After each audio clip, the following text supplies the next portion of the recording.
Welcome to season 2 of KTLO, Keeping the Learning On. Season 2, we're all going to hold up two fingers.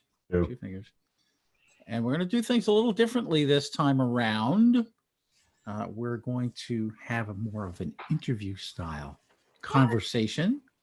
We don't know how to do that. Well, we might. At least some of us might. And so here's who we are. If you've been following us for a while, you probably know that already.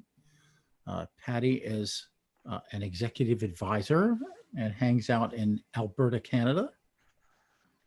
Greg, we're not sure, but he says he's a senior IT leader, whatever that is. Yeah. And he's in Oregon. Simone Jo is in France. And she humanizing IT. Wow, that's pretty cool. And I am in South Carolina, USA. And I am standing at the intersection of customer experience and emerging technologies, trying very hard not to get hit by a passing taxi. So today's topic is, we've admired the problem long enough. We spent 20 episodes, which is basically 20 hours or something close to it, talking about our journey and things that we have learned and are learning and will learn and want to learn. But we've admired the problem long enough. So what happens next? You know, what is the deal? What gets us moving? And Richard McLean, who I found on Medium, says what it takes to move past that, for someone to grab the issue and work to make it better. Well, that's pretty straightforward, but it takes energy and commitment to follow through. So we've admired the problem. We understand a little bit about the problem. Now it's time to move on and get something done. What a concept, huh? So here we are, and we're going to talk interview style, and today's interviewer is going to be Simone Jo Moore. Hey, Simone. Hey, guys. Are you scared yet? Be afraid. Be very afraid. You know, you have no idea what I'm going to ask. You have no idea who I'm going to ask next. We give you a little power, and this is what you do. Well, I think, Greg, you're already used to me doing this to you in your workshops, so this should be interesting. Yeah, no, I'm not touching it. No, yeah, I know. I was just waiting for that. It's like all I could see was the expression on your face, and I'm just sort of waiting for the sound to come out. And it's like, okay. So I wonder if this is actually the time where I get Greg to just trip over his tongue. I think it's quite possible. I think it's very possible, actually. No, I have to be nice because I'm only interviewing this round. Each one of us is going to take our turn. So I have to be gentle with you guys. Otherwise, I'm going to really, I'm going to have to cop it sweet the next time when it's my turn. So what goes around comes around, which I think is a really interesting part of we've admired the problem long enough. When you think of that, what goes around comes around kind of stuff, and I'll start with you, Greg. When we've admired the problem long enough, what does that say to you? So that's a really good question. So there's this human tendency that we really are good at pointing out things or observing things or recognizing that things are not the way they should be. This is wrong. This is bad. This should be different. This is not the way life should be. In organizations, in our managers, in our relationships, we're very, very good at that. And in some cases, we spend inordinate amounts of time, just saying, God, that's really bad. That's really bad. Think about this. There's only so much that you can do about the problem. The problem is what the problem is. It's there. So I like to say, you're going to shake your fist at the sky, and when you're done, the problem will be unchanged, and you will have lacked the energy that you expended ventilating rather than taking action. So for me, we've admired the problem long enough means it's time for action. It's time to take steps to do something and stop focusing in on the problem and start focusing in on what can we do? What actions can we take today, this hour, the next minute? As soon as I get off this call, what actions do I take that put me in a better position, that puts my organization in a better position despite this problem? Well, see, you're obviously pumped and ready to go in terms of solving something. So what I actually am thinking about, something that you said was that, we get right into a problem. We're so busy looking at it that we're not really focusing on what we need to do. So Patty, my question to you is, how do we get people stop playing that? I think people talk about the problem, always talking about the problem and not taking the action because they're in victim mode and they just love pulling something apart and actually, seeing all the crud. What's your view on that? I honestly believe that's true. I think we spend an inordinate amount of time in organizations in drama, trying to both deal with the situation, the problem, as well as manage the other people dealing with the problem, instead of actually looking down the road and saying, what is it we're trying to do? And I think that when we focus on the problem, we take incremental little pieces of issues that are disparate from each other and maybe won't be cross-functional, aren't considered, and we solve small things here and there. And so we're always putting out little tiny fires. I think if we can honestly say, this down here is what we said we were going to do, this is who we were going to be, this is what we're trying to achieve, how do we reverse engineer that? If we start with the problem, we'll never get there. If we start with the solution, we're going to be able to reverse engineer the how on that. And venting is a thing that we love to do. When I was in corporate, my door was always open.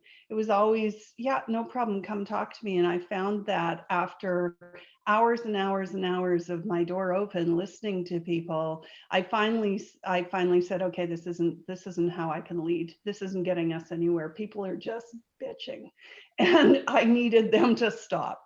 So we turned it around. I had a really good talk with a CEO friend of mine who had kind of turned that around with his team. And he constantly said, now I want you to listen to what you just said. Here's what I think I heard you say. Tell me what it would look like if it was working.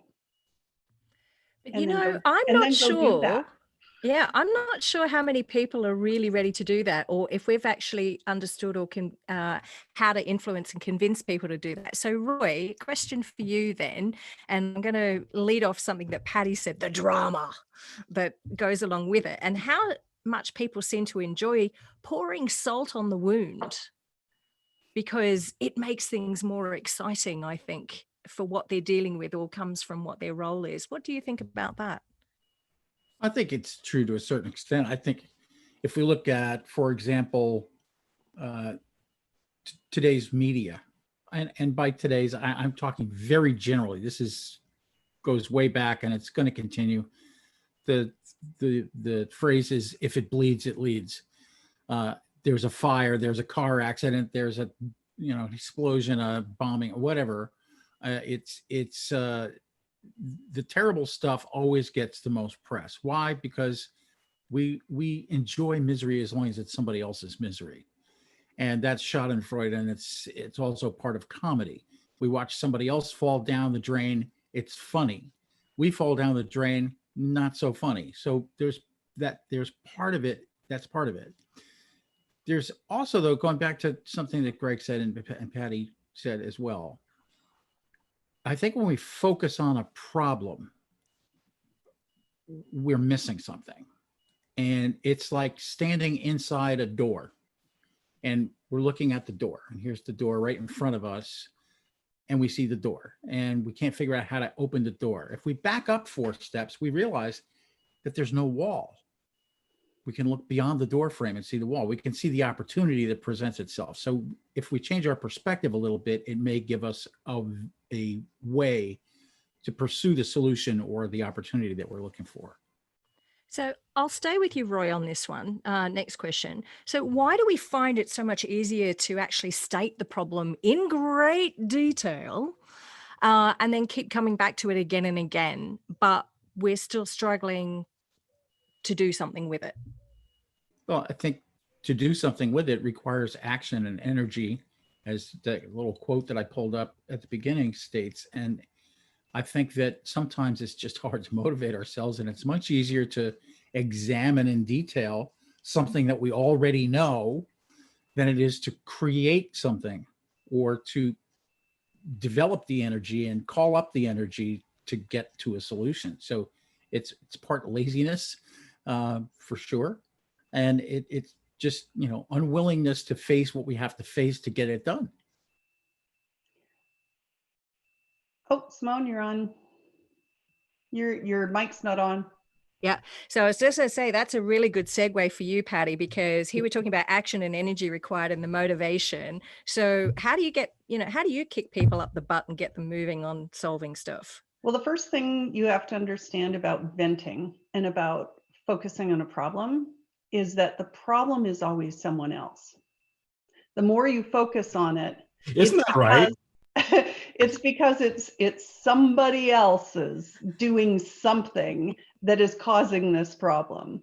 And so the word is accountability. It's what can I do in this problem in order to make things better? What can I do in this problem to do the right thing, be the person I want to be? How much percentage of that am I doing today? Mindfulness about what I own and what I don't own regarding how far we can go outside of the problem to take a look. And the first place is personal. The first place is you can't take action until you're willing to own there's an action you can take. And that's your individual responsibility. Absolutely, it is. Now, Greg, Roy said something about laziness. Why you popped into my mind, I don't know, but it just happened that way. But you know what? One of the things that I've been reading a lot in my research is, being lazy is not really what we might think it is. When you allow your mind to soften around a problem, when you allow yourself some distance from the problem, quite often that's when your creativity and your mindset starts to kick in about how many of us have stood, 2 a.m. in bed, wake up and sort of gone, oh yeah, that's it. Or been in the shower singing away and going, that's why I don't have a music career, stuff like that. And also too, there's this being the person, this accountability. So how have you found building that ownership and accountability around a problem for people? It's a really good point, because there's another mistake of there's the problem, we just plow into it, plow, right? And don't give ourselves time to understand truly the context of the problem, which we can only get, I believe, from engaging others. What's your perspective? Help me to understand this. Help me to see this. What do you see here? Maybe it's just me. And literally, maybe it's just me. But I think there's a magic moment when we cross over and we do exactly as Patty said, is that we accept that there is responsibility, accountability for me for taking action. And I think that we dangle on this side of that. It's not unlike, and pardon the sports analogy, but it's not unlike sitting in your living room watching football, which means different things in different parts of the world, and yelling, "Why, you lazy bum? Why didn't you do that?" But get yourself out on the field and you'll quickly get a lesson learned in it ain't as easy as it looks from the sidelines. And until you get in the game, until you make yourself vulnerable and accountable and say, what can I do? Not what is everybody else doing wrong or what is everybody else should be doing. What can I do? Then you're unable to start solving problems. Yeah. And I think this is where people forget that organizations are made up of individual souls. And as part of that, now it's time to act. Every individual can do something about the problem. And these armchair coaches that we often have when we're talking about the sports type stuff, I think that's really necessary that we remind people they're practitioners and that they do have the capability and regardless of their role, do have responsibility when they see something's not working to do something about it. So Patty, what's your view around that? Sometimes we allow ourselves to get caught in the trap of, but I just don't know. And so we sit back and wait for someone else to solve the problem. Sometimes taking accountability is as simple as just going to the person you're having a problem with and saying, how can I help you? What can I do to help you? What is an action you see that I could take that would help you? And if you can turn around and just own accountability, even though you don't have the answers or the solutions, like Greg said, tell me more, give me more information. Tell me how you think that will pan out. What does that look like? Sometimes just asking the questions allows and opens the door for some ideas to flow. The best ideas when they flow is when you ask that question. We've said this in multiple different times, is how might we? When you look down at that goal, how might we achieve X? And let the room talk. Accountability also doesn't mean I, as a leader, am responsible for solving the problem, right? Absolutely. So is that how you see it in building the trust that needs the group or the individual to be vulnerable, as Greg was talking about? So trust has a number of different components. We're talking about boundaries, reliability, accountability, vulnerability, integrity. So vulnerability is a piece of trust. It's non-judgment. It's being generous and gracious. Trust is a relationship, and you build relationships. And until you look at trust like a relationship, then you have to understand you own 50% of that relationship.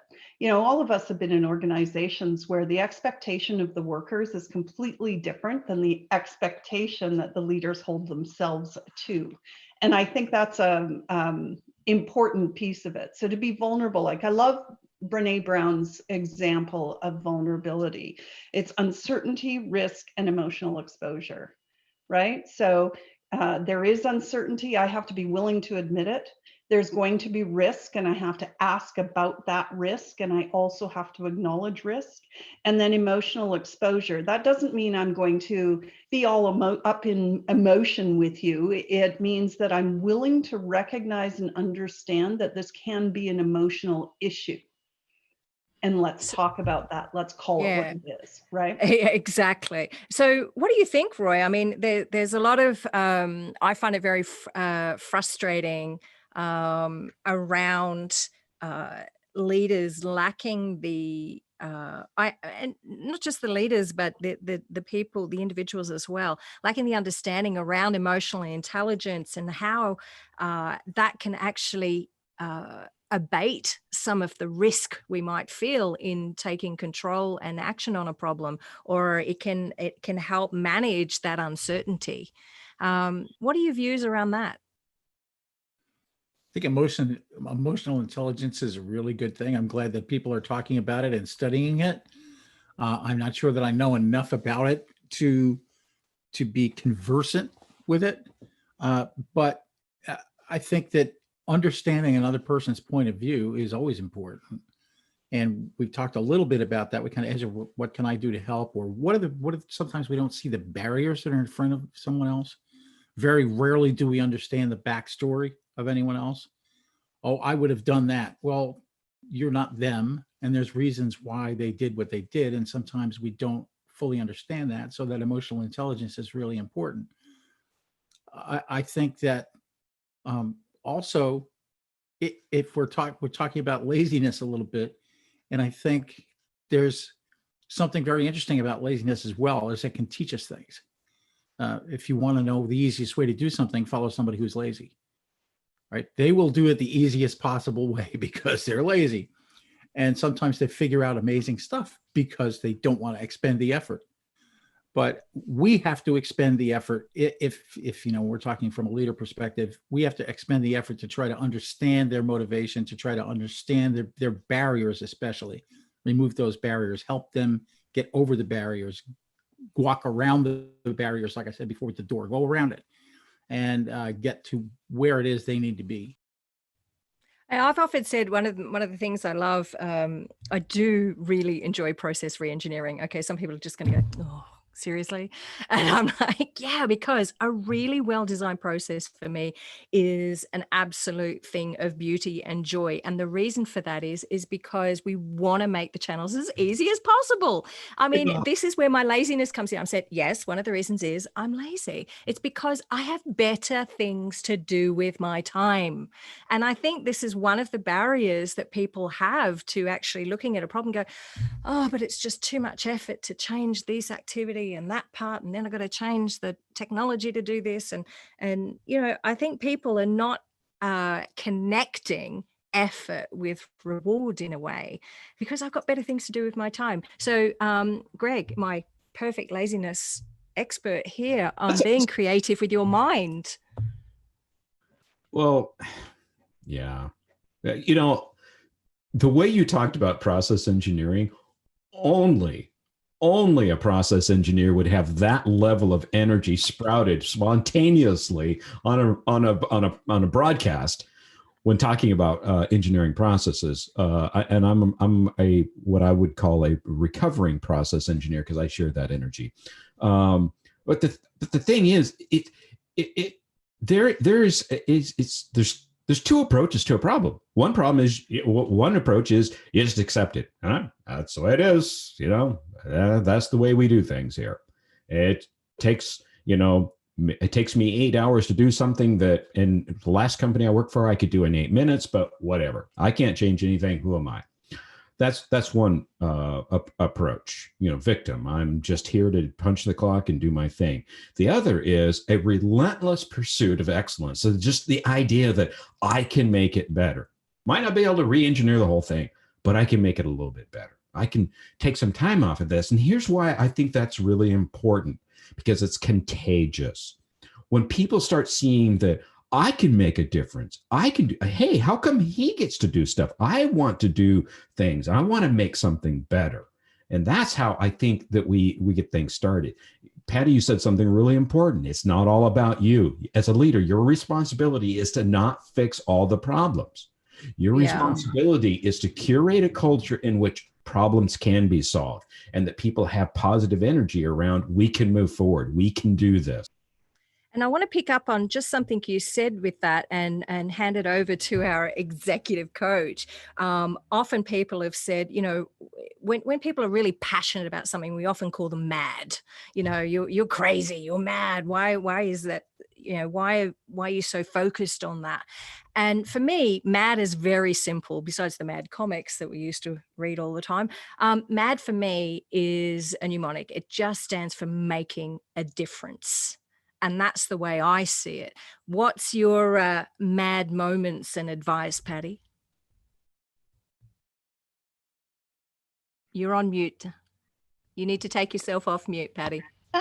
I'm going to backtrack a little. Sorry about that. I'm going to backtrack a little because I want to touch on a couple things. If lazy means taking complex ideas and situations and simplifying into doable action, then Greg is all that in a bag of chips. In the bit of time that I've known Greg, exactly. He's talking about pursuit of excellence, and that really is Greg's purpose in life. This is how do we make this excellent, and at least from my vantage point in the cheap seats. So if we're looking at MAD, and I always say fly your freak flag, right?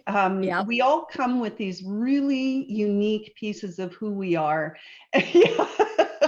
We come with these unique pieces of who we are to the table. And when we're talking about the pursuit of excellence, that is purpose. What is the purpose behind what we're trying to achieve? And how does it make things better for others? And if you can constantly be asking yourself, either as a leader, as an employee, as a person within a family, wherever it is that you're trying to pursue excellence and step out of victimhood, is how can I make this better for the people around us? And that can include simplifying. So let's take the key points. Let's talk about the very top ones and ask the questions about those. In an earlier episode, Roy tells a story about cutting a slice of ham off the end of the ham. And please go back to our episodes and listen to this, because why do you do that, Mom? I don't know, because my mother did it. Well, why, Grandma, why do you do that? That was Greg. know. That's Greg's story. Oh, is it Greg's story? Okay. Sorry, Greg. I actually think it's a lot of stories that a lot of us have experienced. But really, it was, you know, the first pan I had for cooking a ham didn't fit, so I had to cut it off. So I think when we go back to process, it's understanding why we got to that process in the first place. We do kind of need to understand why we do some of the things we do, and then we move forward into how can I simplify that connection. Greg, what am I tapping into that the way you had considered it? Oh, absolutely. I think there is, how to put this, is there is kind of this learned helplessness within an organization. It's like, I can't change anything because I never have. They'll never let us. We'll never do it. We don't know how. We don't have the funding. No one will ever make it a priority. I mean, how many of you have heard that within organizations? I hear that everywhere I go. 1,000 reasons why nothing is ever going to happen. And something magical happens when you decide, I think I can. I think I can move forward. I think I have some good ideas here, and start moving. And I think for me, and I don't want to continue to harp on it, but when it comes down to it, is there is a line that we have to cross from victimhood or inaction to positive action. And I think that we get there at different amounts of time. And I joined an organization about 10 years ago. They wanted me to I won't talk about it, but they wanted me to do great things there. But what I found was the people were so worn out. We tried that. It didn't work. We'd love to do that, but they didn't let us. And I said, we can do this. Let's do this. And what I learned was that it wasn't about having great ideas about what we could do in the organization. It was about empowering people to believe that, yes, we can do this, and to go to the mat for them and create an environment in which they really, really could. And I think the role of a leader is that part, is making people believe, giving them reason to believe that we actually can do something here. Yeah, I think you're actually right there. And part of that is, and it comes back to, I was on a panel session the other day on organizational change management. And one of the key facets, and we've already talked about this in other episodes, is the storytelling side of it, and allowing people to understand the curiosity of saying, what if? So what if those other things? But a very other powerful statement that follows that, especially because you are going to get the ones that are tired and like, yeah, we've done this, we've tried. She looks really good, but I'm not hearing her. Are you not hearing me? I am. I hear you. Okay, fine. cool. But this what if and this curiosity question has to be followed by a very important statement called even if. So now you want them to start completing that sentence. What's your take on that, Roy? Storytelling. You are a master storyteller after all. Even if. I think that one of the reasons that storytelling is so powerful is that people identify with characters and they look at how they might have solved a problem. And I'm thinking, Patty, of you, of that in between statement, how might we, that you've talked about, right? So even if is, how do we overcome the hard part? Even if there are these barricades, even if there's a closed door in our face, how do we do this? And I think that stories of success are attractive to us because they show us that if we back up 2 steps from the doorway, there is a way around. And I think that we see a lot of this now in especially in the blogosphere, as it's called.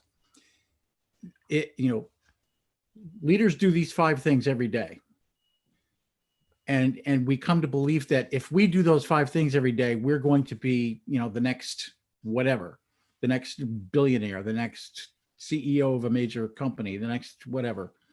And I think that there's a grain of truth in that, but I think it's not so much that if we do these 5 things every day, it's that we start to believe that those things can be done, should be done, and that there will be good results from them. And that's really where the story takes us. Absolutely. So, Patty, where's the, leading off from that, those 5 things or whatever those things might be, what's the point where the magic happens, where people step into action? They have to believe that execution matters. So we spend a lot of time learning, we spend a lot of time analyzing, we spend a lot of time, navigating. We need to actually believe that execution matters. We need to find the do, and then we need to say, how are we going to do that? And how are we going to achieve this together? It's really easy to get caught up in the belief that you as a leader are actually about having to manage everything. The goal really would be to take that one step back. And sometimes you have to take a step back to move forward. Take a step back and trust your team. You have to ask the right questions. You have to open the door to allow them to talk, to deal, to handle. We've been through some interesting things with BLM this year, with coronavirus, and a leader that jumps in and says, okay, we're going to handle this way without asking anyone is remiss, right? If we're going to talk about diversity and inclusion, why don't we ask all the diverse people in our organization what diversity and inclusion should look like? What would we create, and what could that look like? So I think it's taking a step back and really looking at the skills and value that your team brings to you as a leader, and having the courage not to have to be right. Yeah, I think that is really critical. I mean, if you're courageous, you're actually going to push for things that that you never knew you'd fight for before, because you've stepped into a little bit of the unknown, and you've gone, yeah, I really care about this. I really want to push for this. But that can only come from having that bravery, I guess, from that perspective. But let's continue with that. And I want to open it up to all 3 of you. So just dive in. I won't call on anyone in particular, but Aussies are known for not being backward in coming forward. And there's a few others on this particular call I know who are exactly the same. So when we're looking at problems, we're still trying to apply, I think, sometimes the same old approaches the same way over and over. And we know what that means. You're just going to get the same result, right? So what does it mean, or how do we call out the BS on the concepts versus focusing around the human side? I'm going to jump in. I'm going to jump in because that's mine. That's mine. First, we have to call it what it is. We do a lot of dancing around things in the organization, but we don't actually give it the name that belongs to it. For instance, when we talk about fear, we might be talking about loneliness. We've got a bunch of people working from home right now, and some of them might be lonely, and we see behavior or lack of joining or whatever, and we might call that, oh, they're nervous, or they're actually probably lonely and haven't been invited. We have to actually call the words when we're talking about organizational change, when we're talking about transformation, when we're looking at all of those areas. We have to call things what they are. We have to ask these questions. Yeah, right. Okay, so I hear that you've got a few roadblocks. If the roadblock wasn't there, what would it look like? If the roadblock is there, what the heck can you create anyway? Like, what can we do with that roadblock? Let's take a step outside of I can't, and let's start looking at how can I execute this in a way that might be different than we've done before. But and that does take huge courage, because you literally are battling the status quo. Now, Greg, you've made it a bit of an art to do that. Well, yeah. Who's been thrown under the bus organizationally? I have. In fact, that's everyone here, I think. Yeah, exactly. All right. So when you run counter to the culture, for positive reasons. I mean, if you're a jerk, you're a jerk, right? But if you're running counter to the culture for positive reasons, I truly want to make some change. Is there is a cost organizationally. We talk about organizational politics. It's real. You can't just will that away. That's a reality. That's a constraint, as Patty was talking about. So I've been thrown under the bus so many times on my way to the top chair that I when you're under the bus thinking, okay, and if you think about it kind of in a literal sense, the bus, underneath the bus, that's where the soft underbelly of the organization lies. And there's a lot that you can do from under the bus. Bob Dylan, wow, how often does he get quoted these days? Bob Dylan said, when you've got nothing to lose. And so when you've been thrown into the bus, you're at the lowest of lows, you couldn't be any further down to the bottom. Why not make a difference? Why not change something, right? Because the risk is out the window. You're already there, right? Let's do something. And I think there's a lot of opportunity in organizations to make a difference where you are. So what about for you, Roy? What are your stories around the calling a bit of the BS on the concepts, or even some of your Q tips, maybe? Oh, dear. I can remember being in a room with a rather eminent, famous speaker who was talking about collaboration and was asked a question by someone else in the room. And his answer was, and it was a he, his answer was, well, the first thing you need to do is go out and get these great collaboration tools. And my hand was in the air before that word was out of his mouth. And I said, no. You don't go out and get the tools first. The tools are what enables the collaboration. Get the collaboration going by changing the culture. Allow the collaboration, empower the collaboration, then bring the tools in to get people to do it more easily. And then the rest of the room just carried on with the conversation about the tools. So I was just thinking, wow, at least I called it out. I stuck my finger in it. And Roy, that's the courage. Do you think that that's impacted your speaking career at all, Roy? Moi? You know what? No, you got to call it out. You got to call it as you see it. Otherwise, I mean, and this comes to the different perspectives. I mean, you can't just sit around and look at the problem. You can't just admire it for what it is and keep offering all this other stuff. You got to get in and actually provide some practice and answers. No. You're actually wrong, Simone. You can do that. You can sit around and admire the problem. You can sit around doing that. It is an option. It's not one I would recommend. There you go. Actually, listen, hear me out. I would recommend that for some people, because if you haven't reached that point where you're willing to pay the cost, where you're willing to run the risk, to be vulnerable and to move boldly ahead, if you're not there, this might not be for you. Like, let's take some positive steps in that direction. Sure. But if you genuinely want to do something, if you want to start a business, expand your career, make the world a better place, then there's a boldness and a vulnerability that goes with it that you have to be willing to take. And if you don't, the choice is, I'm going to be ineffective. I'm not going to make a difference. I think for the everyday problems that we might be looking at within an organization, I think it's, and I'm seeing this more and more now, it's slow growing, but there is more happening, where they're now providing workshops and training around the critical thinking approaches, all the different types. There are a zillion different ways to go about problem solving. And I'm not going to name, a whole host of them, because there are so many out there and they can be implied in different ways for different things.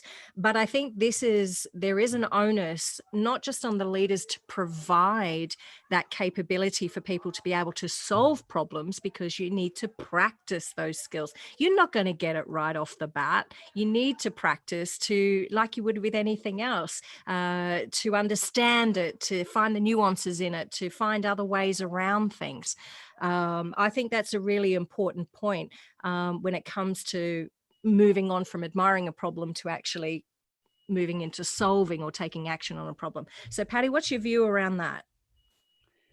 Okay, I'm going to go back to Roy for a second. And there is a point that we keep as humans, especially us technical technically minded people, we keep trying to engineer humanity. And we cannot engineer humanity. That, you know, the things that we value in terms of, you know, in science values, in terms of our ability to grow a business, grow an organization, to collaborate, all the things that create great organizations are how we apply humanity. And we apply humanity one individual at a time. And we apply as one individual at a time in 4 different areas. So you yourself, how you show up. 2, how you show up with a team. So the social interaction, that social intelligence. So we've got emotional intelligence, where I recognize and understand the emotions, both mine and others, how I respond, how I regulate that, and what I do. That's emotional intelligence. Social intelligence is situational awareness, how others are responding to the situation around them. And then there's the system. So you as an individual, you're impacting the system.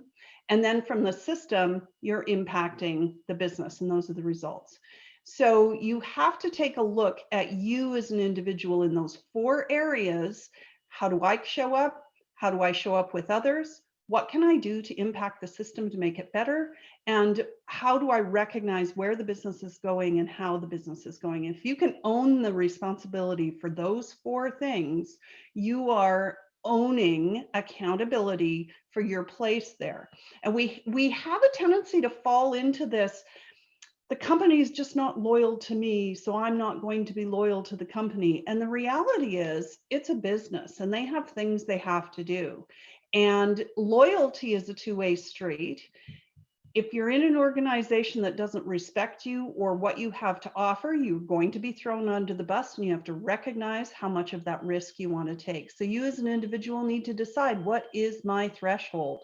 What is the thing that I am willing to give up in order to try and make this better? And sometimes that's very, very small. And sometimes it's career changing, it's life changing, right? Yeah. So So that, in regards, yeah, well, that's one part of it. Absolutely. I really do see where the humanities side gets lost in the tech. You know, the tool will solve our problem. Let's just change this bit and let's just automate that and it'll all be fine. When it's not, because people forget that people experience technology as they interact with it. It needs to support what we do, not make us do something we don't want to do. And I think that's really definitely a critical part. But I want to get back to that point around capability. I believe that, yes, there is an organization or a leadership responsibility to ensure that we're providing the right competencies and skills and bringing our people up, especially since we've discovered there is so much more they need to be able to do now in their roles, regardless of the level they're in, for businesses. And it is an unfortunate thing, but a lot of businesses have suffered, greatly during the last more than 6 months now.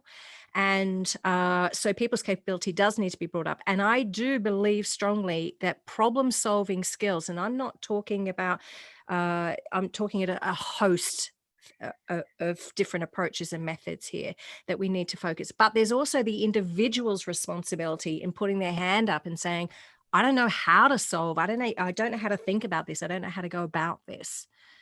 Which is why the collaboration and transparency is so important. So there's that side of it, Patty, that I also wanted to connect with, because I think that's a very human skill set, not a machine skill set.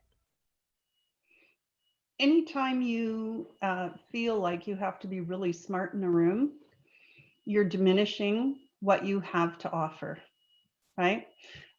If you're willing to say exactly what you said, I don't know how to, but I'm willing to look, who can guide me?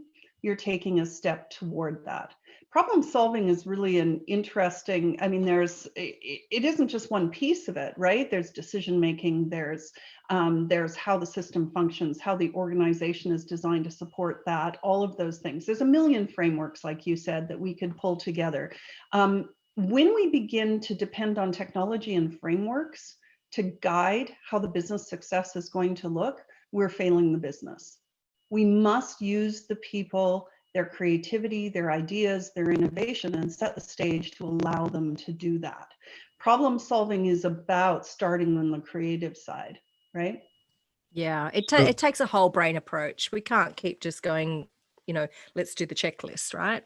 Yeah. So I have a slightly different take on that simplistic approach, and I don't think that it needs or should be binary. Best practices so often get thrown out with the we don't need that here. We need engaged people and creativity, blah blah blah, and we do. That's truly what we do. Best practices and frameworks help you codify things that are repeatable and are relatively simplistic in nature, so that you have energy left to solve real problems that require creativity, engaged human beings. Exactly.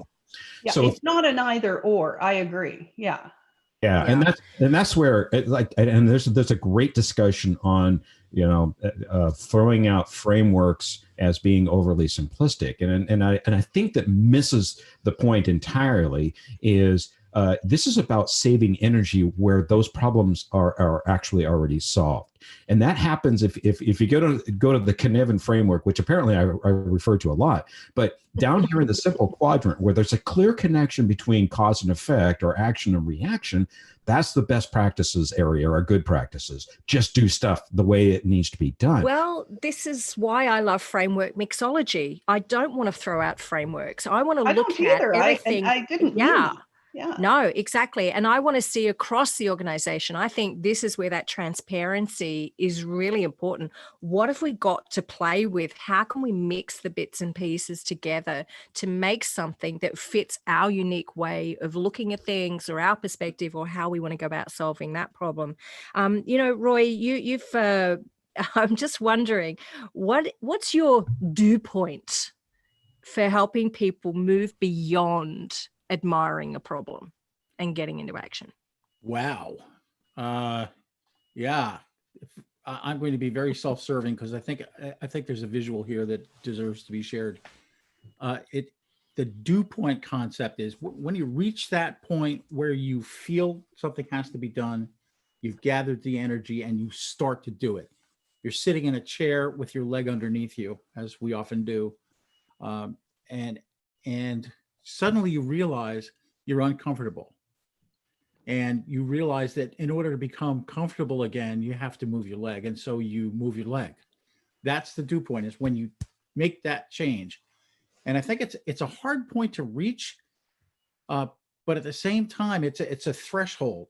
It is the point at which motion starts.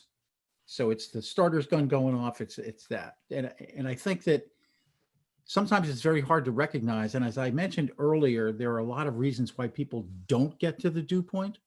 And some of it might be backstory. There may be circumstances that you know nothing about that are preventing them from making that move that seems so obvious to everybody around them. So it has to come from within. It is a recognizable point at which that forward motion starts, that first step. It's the journey of 1,000 miles starts with the first step. And it's the point at which the inertia stops and the momentum begins. Yeah, I like that. I like that understanding. I mean, for me, because the backstories are not always going to be known. And for me, you must always interact with compassion. I think that openness and that sense of curiosity about the person and their perspective and where it's coming from is part of discovering where that point exists. I really like the point at which motion starts. So for Patty, where is that point for you or for the people that you work with? I'm gonna jump on frameworks for a second and get to that. So what is that point? So there's an inflection point that causes us to not have the opportunity to hang on to where we are. We are forced to move, or we're forced to fail. There's and I love how you said that, Roy. There is something will happen externally, this inflection point, to you yourself, that is going to force you to propel you forward regardless. And it could be a constraint so bad that if you don't move, your circulation will stop. but there is an inflection point. And then when we talk about frameworks, I mean, let's look at frameworks with a visual. Let's think about houses. You want to build a house. You decide you're going to build a house, and you look at the floor plan. And the floor plan that the builder gives you looks a certain way. And you take that floor plan and you say, yeah, but you know what? To make it ours, we've got to do this. I'd like to move the bathroom here, and I'd like to have the kitchen have windows over here. So you're gonna change the framework of what that building looks like. And then you're going to put up the frame. So you're going to insert that frame into your organization, this framework, right? And then you say, bully on us. Aren't we smart and aren't we freaking awesome? Look at our frame. And then it rains. So the reality is you have to, as an organization, stop saying bully on me and begin to build what that house is going to look like for you. Go ahead, Greg. So you just nailed it, in my opinion, Patty. That is exactly right, because you have a design and you start framing it, and I don't want to be overly simplistic, but the way you frame a house, the construction techniques, there's codes, there's good practice, there's standardized materials, so that when you say this is the layout that we're going to do, kitchen here, bathroom here, that's the outcome. And when you say, I want the bathroom over here, that's because that works for me. But the way that you frame, the way that you actually construct and engineer the components that are underpinning you, you don't invent that. You execute on that. You follow established code and practice, and there's a reason for that. And I think sometimes we miss that, because in some organizations, they say we're so creative, we're so inventive that we can't use best practices. It's like, that's ridiculous. Are you inventing your own power? Are you creating your own network equipment and engineering your own stuff unless you're in that business? No, you're using them in the course of doing business. What's your business? What are the outcomes that you're trying to achieve? That's what you need to be focused on. Yes, and if you haven't recognized, I not only have an architect, but that architect lives in a different part of the country. He doesn't understand our building codes, so our builder has to actually align the code with how the architect has designed it. But then we as an organization fail so many times because we say, no problem, this is a great bathroom. We just didn't have the money to hire the plumber.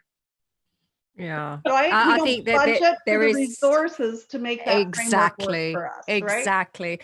And I won't tell the story on this session, but it'll probably come up in another one, given the way that we actually have our conversations and go off on tangents occasionally. But you know, it really is about how do we take someone else's vision and make it reality, because quite often the person that's having the vision is needing the skill sets and the capabilities of someone else to make it real. So Greg, what's your dew point tip that we can walk away with today? So it for me, it really comes down to don't try to solve the entire problem, or don't try to solve the problem entirely. That's way too big. And it's overwhelming, and it's going to be immobilizing for most people in most circumstances. So ask yourself, what can I do in the next hour, day, week that'll make it better? Within the context, within the constraints, look for ways that you can improve it. It's amazing what you kick off, what you inspire when you start driving actual change. People are like, whoa, you made a change, and they will get engaged. That's my tip. Okay, cool. Patty, you got a dew point tip? Sure. Who do, we've said so many times, I don't know what I'm doing, but I know who I want to be when I get there. I don't know where I'm going, but I know who I want to be. Be who you want to be today. And how much percentage of my day today is going to be applied to being who I want to be? And how can I apply that to making a difference and having a purpose within this organization to make it better? That's my tip. Roy, your dew point tip? I think way back toward the beginning episodes, I talked about standing at the North Pole, and that any direction from the North Pole is south. Take a step. just begin. Absolutely. I definitely agree with that. How I about you, think, well, I'm sort of thinking about that because there's a lot of different facets that roll it into me. But for me, it still comes back to that storyline and who do you want to become, or, how is this story going to come out? And for me, it's about the art of the possible. It is about asking the what if, and then also challenging that with the even if. And that to me is a do point, because if you can answer the even if, then we're actually starting to take action. So that's how I like to see a problem. Deal with the even ifs. Just deal with it. And we've dealt Just with it. deal with it. We've dealt with it today, haven't we? We've talked a lot about stop admiring the problem and maybe just, reach over there and start taking the puzzle apart and look at the parts and see which ones you can make better. So that's it for another episode. First time of season 2 for Keeping the Learning On. Fabulous. Episode 21 here. And I put up while we were talking the hashtag and the website. And there's great blogs happening over on the website. We're getting new ones in, and I'll be writing more about Dew Point there this week. So go over there, take a look. KTLOlearn.com. Come in and see us again. Thanks, Alfredo, for sitting in on the Zoom call. Always happy when you're here. And he was very lucky he didn't get asked a question. I actually chatted to him and said, do you want to chime in here? And he said, no, I'm listening. So you're allowed to do that, folks, if you want to jump on. We do post this on LinkedIn, where we all are, and you can find us there, and you can tweet us or send us a message, whatever, connect with us. We'd love to meet with you. And we'll see you next time on KTLO, Keeping the Learning On. Keeping the Learning On. And